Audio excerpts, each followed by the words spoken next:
In early 1942, the world believed that Japan was untouchable. After the devastating attack on Pearl Harbor, Japanese commanders were confident that their empire stood unshakable, protected by thousands of miles of ocean, a vast defensive perimeter, and a navy that seemed unstoppable. Tokyo's military leaders celebrated a string of victories across Asia and the Pacific, believing the United States had been crippled beyond recovery. Newspapers in Japan declared that the war would soon end in their favor, and the Japanese public had been told repeatedly that American forces were cowardly, weak, and incapable of any meaningful counter-strike. What no one in Japan imagined was that only 4 months after Pearl Harbor, the United States would launch an audacious raid that would strike directly at the Japanese homeland. It would shatter the illusion of invincibility, ignite panic within Japan's high command, and completely alter Japan's wartime strategy. This was the Doolittle Raid, an operation that shocked the Japanese Empire to its core. The story of the Doolittle Raid begins long before the aircraft roared over Tokyo. In the aftermath of Pearl Harbor, morale in the United States had fallen to one of its lowest points in history. The nation was reeling, families were grieving, and the American public desperately needed a sign that their country could fight back. President Franklin D. Roosevelt wanted a bold response, something symbolic, something dangerous, something that would send a message to both America and Japan that the United States would not remain on the defensive. The challenge was how to strike back at an enemy whose homeland lay far beyond the range of American land-based aircraft. It would take creativity, calculated risk, and someone willing to attempt the impossible. Lieutenant Colonel James Harold Doolittle, an experienced pilot, engineer, and aviation pioneer, stepped forward with a plan that shocked even senior military leaders. He proposed launching land-based Army B-25 bombers from an aircraft carrier, something that had never been done before. The idea seemed absurd. Bombers were far too large, too heavy, and required long runways. The USS Hornet, which would carry the aircraft, had a deck less than 900 feet long. The B-25 Mitchell normally needed more than 3,000 feet to take off, but Doolittle believed it could be done with modifications, training, and a favorable headwind. The mission was incredibly risky. Even if the bombers managed to take off, they could not return to the carrier. Instead, they would have to fly on to China, land in friendly territory, and hope for rescue. Many expected that the raid would be a one-way trip. Throughout February and March of 1942, crews trained in secret. They practiced extremely short takeoffs, low-level flying, fuel-efficient navigation, and bombing runs. Their aircraft were modified to carry extra fuel, lighter defensive equipment, and special bombs optimized for the mission. Every man involved understood the danger. They were preparing to attack the heart of the Japanese Empire with little expectation of returning home. Yet the volunteers stood firm, knowing that their mission could change the course of the war. As this training unfolded, Japanese leaders continued pushing outward across the Pacific and Southeast Asia. Their confidence grew with every victory. They believed their defensive perimeter stretched so far that no American aircraft could possibly reach Tokyo. Japan's military controlled vast territories, from Manchuria to the Philippines to the Dutch East Indies. Their navy dominated the seas. Their air force seemed untouchable. The Japanese public was repeatedly told that no American plane could ever bomb Japan. This illusion was so deeply ingrained that many citizens believed it was physically impossible. That illusion would not survive the Doolittle Raid. On April 1, 1942, the USS Hornet sailed from San Francisco with 16 B-25 bombers secured to her flight deck. This alone was a sight never before seen, massive Army aircraft sitting on the deck of a Navy carrier. The mission was so secretive that the Hornet's crew did not know the purpose of the operation until they were already at sea. As they journeyed across the Pacific, the risk only grew. The Hornet was accompanied by the USS Enterprise and its escorts, creating a powerful task force that carried half of America's available carriers at the time. If Japan discovered the operation and destroyed the ships, it would be a catastrophic loss for the United States. The plan was to approach within about 450 miles of Japan, launch the bombers, and then withdraw. But on the early morning of April 18, 1942, the plan unraveled. The task force encountered a Japanese picket vessel earlier than expected.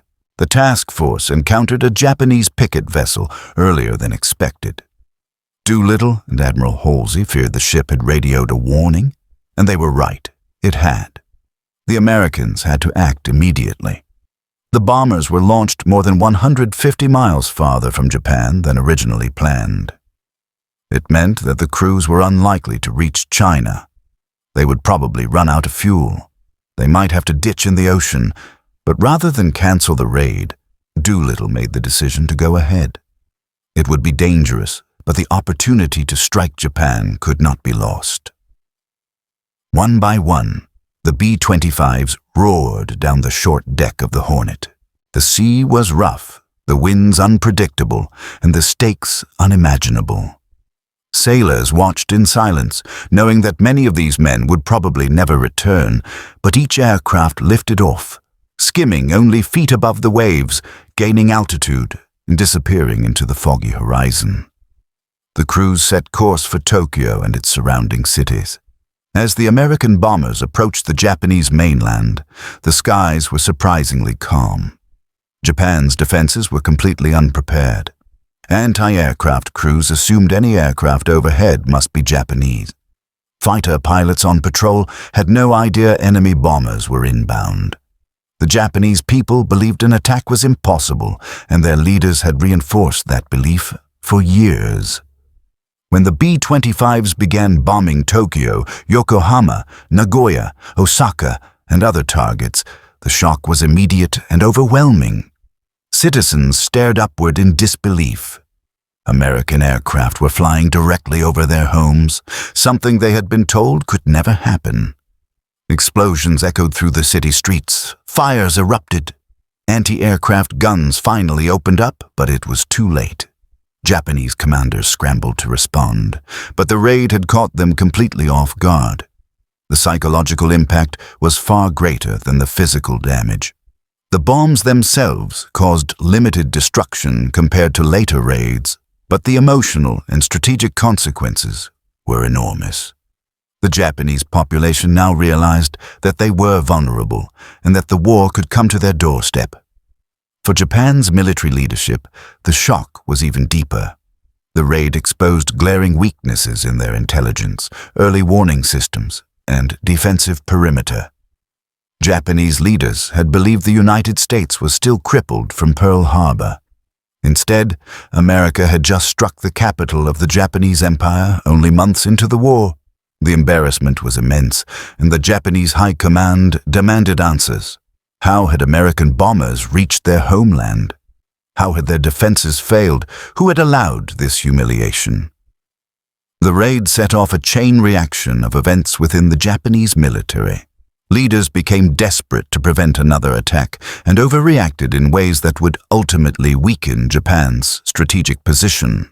One of their most consequential decisions was to accelerate plans to destroy the American aircraft carriers once and for all. This led directly to the Battle of Midway, one of the most decisive defeats in Japanese history.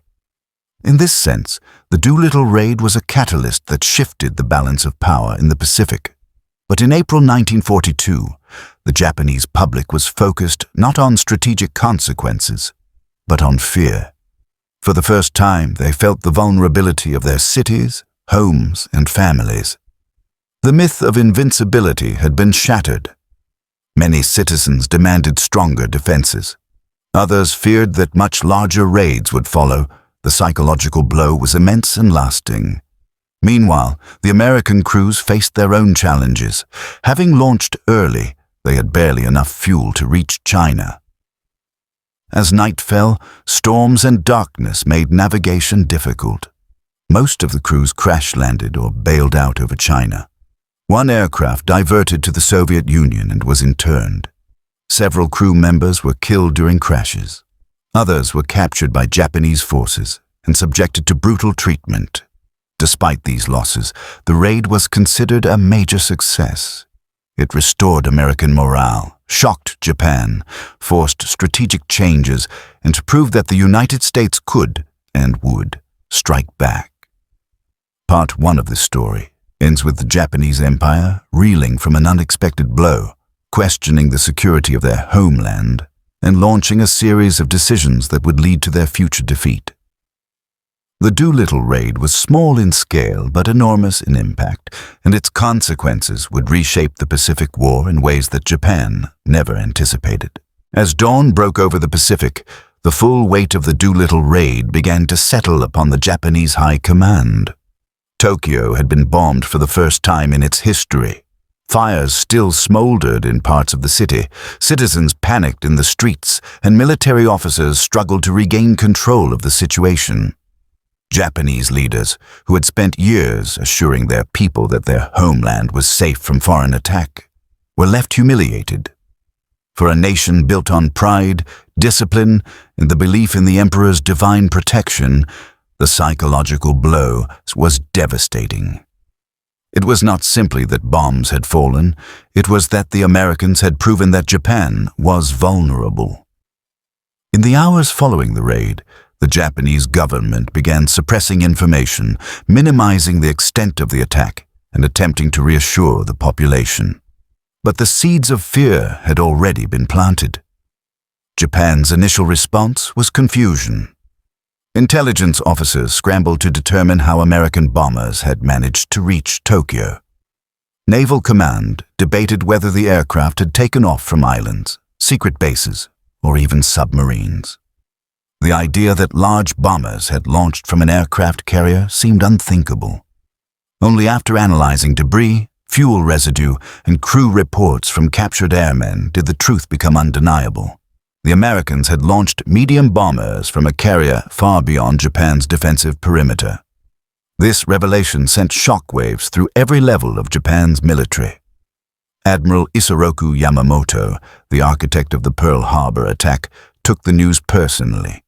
He had warned Japan's leaders that attacking the United States would awaken a powerful and determined foe. Now, just months after Pearl Harbor, America had demonstrated boldness and capability that few Japanese commanders believed possible. Yamamoto realized that if the United States could launch such a daring raid so early in the war, it meant their industrial potential had not been crippled. Instead of being knocked out, America was rising. The Japanese High Command immediately reviewed their defense strategy. They had believed that long-range bombers could not threaten their homeland. The Doolittle Raid proved otherwise. As a result, Japan shifted significant naval and air resources toward homeland defense, stretching their supply lines and weakening their offensive operations. Anti-aircraft batteries were increased around major cities. Civil defense drills became more common. Radar development, previously a low priority, suddenly became urgent. Entire units were reassigned to patrol the home islands. This reallocation weakened Japan's ability to project power abroad. But the most significant outcome came from Yamamoto himself. Humiliated and determined to restore Japan's honor, he accelerated plans to strike a decisive blow against the American fleet. He believed that by destroying America's carriers, he could force the United States into a negotiated peace. The Doolittle Raid intensified this belief, pushing him toward an aggressive plan to lure American carriers into a trap at Midway. He hoped to eliminate the U.S. Navy once and for all. But in seeking this decisive victory, the Japanese High Command made a fatal mistake. They underestimated American intelligence, overextended their fleet, and committed to an operation they believed would be a guaranteed success. Meanwhile, the American public reacted to the raid with overwhelming enthusiasm. Newspapers across the country celebrated the daring attack, publishing headlines that lifted national morale. For a nation still grieving Pearl Harbor, the Doolittle Raid was a symbol of hope. It demonstrated that the United States was not passive, not defeated, and not afraid to strike back. It gave the American people confidence that victory was possible. Roosevelt himself capitalized on the moment. When reporters asked from where the bombers had taken off, he joked they came from Shangri-La, referencing a fictional paradise from a popular novel. The comment only added to the mystery and excitement surrounding the raid. For the men who carried out the mission, the aftermath was bittersweet. Many crash-landed in the mountains of China, aided by local villagers and resistance fighters. Their journey to safety was long, dangerous, and uncertain. The Japanese, angered by the raid, launched brutal reprisals across Chinese territories, killing thousands of civilians in efforts to locate the American airmen. Some Doolittle raiders were captured. 3 were executed after a sham trial. 1 died in captivity from mistreatment and starvation. The survivors who returned home were celebrated as heroes, but they carried the weight of the mission's consequences with them for the rest of their lives. In Japan, the Doolittle raid sparked widespread fear and confusion. Many citizens began questioning their government's claims of safety and invincibility. Rumors spread that America had developed new long-range aircraft capable of devastating attacks. Even though the physical damage was minimal, the psychological impact was immense. Mothers feared for the safety of their children. Families built makeshift shelters. People began storing food, water, and supplies, worried that more attacks would follow. The Japanese media tried to downplay the raid, but the truth could not be hidden from those who saw the bombers with their own eyes or witnessed the explosions firsthand. The raid also revealed a sharp divide within Japan's leadership. Some commanders called for immediate retaliation, demanding an offensive against the United States mainland. Others argued for tightening defenses. But the most powerful voices insisted on destroying the American carriers. This singular obsession would lead Japan into the Battle of Midway, a turning point that would alter the course of the Pacific War forever. In the weeks after the raid, Japanese intelligence worked tirelessly to determine American intentions.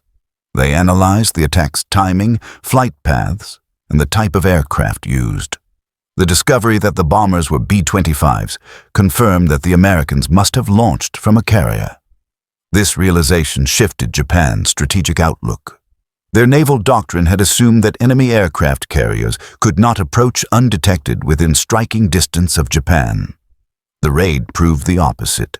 It exposed a critical flaw in Japan's reconnaissance capabilities, prompting commanders to expand patrols across thousands of miles of ocean. This required more ships, more aircraft, and more fuel. Resources Japan could not easily spare. As Japan adjusted its defenses, the United States continued its buildup. American factories produced aircraft, ships, and weapons at an unprecedented rate. New carriers were launched. Air crews were trained. Naval tactics improved. The United States had awakened, and its industrial might was beginning to show. Japanese leaders struggled to keep pace. They underestimated the scale of America's wartime production. While Japan built a handful of ships each year, the United States launched dozens. While Japan struggled to replace losses, American factories produced planes faster than they could be deployed.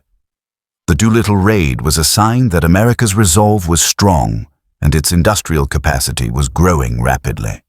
Within Japan, some hardline leaders reacted irrationally. They believed that the Chinese had helped the American airmen and demanded severe punishment.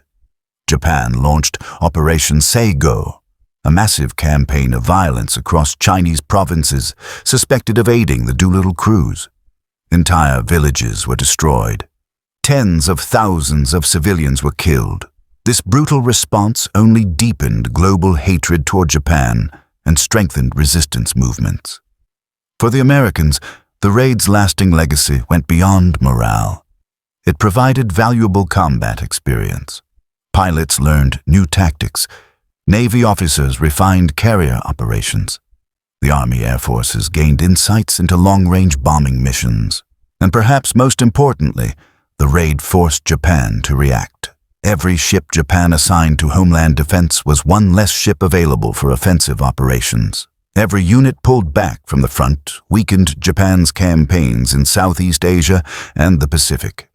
Strategically, the Doolittle Raid was a master stroke. It forced Japan into a defensive posture, created uncertainty within their military, and pushed them toward a catastrophic decision at Midway. It also reassured the American public that their nation had the courage and capability to strike back. In the broader context of the war, the raid's importance cannot be measured by the amount of destruction caused. Instead, its significance lies in its psychological, strategic, and symbolic impact. By the summer of 1942, the effects of the Doolittle Raid were still reverberating throughout Japan. Civilians remained anxious. Air defenses continued to expand. Japan's military grew increasingly paranoid, searching the skies for threats that had once seemed impossible. The myth of invincibility had been shattered forever. Even though Japan still controlled vast territories, the Doolittle Raid had shown that their homeland was not beyond reach. In the United States, the raid became a symbol of daring, sacrifice, and ingenuity. The Doolittle Raiders were celebrated for their bravery. Their mission was taught as an example of how determination and creativity could overcome seemingly insurmountable challenges. The raid demonstrated that no enemy, no matter how distant or powerful, was beyond the reach of the United States military. Years later, many Japanese citizens would recall the Doolittle Raid as the moment they realized the war could be lost. It marked the beginning of doubt, the first sign that Japan's leaders had miscalculated the strength and resolve of the United States. Historians now recognize the Doolittle Raid as one of the most important psychological operations of World War II. A mission that influenced Japan's grand strategy and helped set the stage for future Allied victories. In the end, the Doolittle Raid was far more than a daring attack. It was a message, a warning, a demonstration of American resolve. It showed that the United States was willing to take incredible risks to fight back. It proved that Japan was not safe, and it began a chain of events that would eventually lead to the downfall of the Japanese Empire. The shockwave that swept across Japan on April 18, 1942, echoed far beyond the bombs that fell from the sky.